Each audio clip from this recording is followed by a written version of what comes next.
নমস্কার।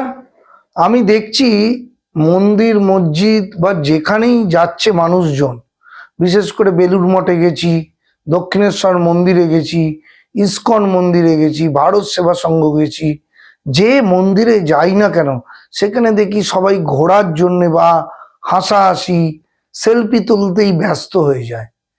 এই করে কি ভগবানের চিন্তা করা যায়? তাহলে মন্দিরে গিয়ে কোনো লাভ হয় না। মন্দির হচ্ছে ভগবানের স্থান, সেখানে ভগবানের চিন্তা, ভগবানের নাম জপ করুন। বারবার করে বলছি, মন্দির কিন্তু কোনো সেলফি তোলা বা হাসাহাসির জায়গা না, সেখানে সাধনার কথা করার জায়গা। বেলুড় মঠে গিয়ে একটু ধ্যান করুন, ভারত সেবা সঙ্গে গিয়ে ধ্যান করুন, ইস্কন মন্দিরে গিয়ে ধ্যান করুন, নাম জপ করুন। মন্দির কখনো সেলফি তোলা বা ঘুরতে যাওয়ার জায়গা হয় না, সেটা হচ্ছে ভগবানের জায়গা।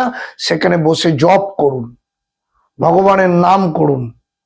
এখনো বলছি, নিজেকে ভগবানের দিকে মন নিয়ে যাওয়ার চেষ্টা করুন, তবেই জীবনে উন্নতি হবে। নমস্কার।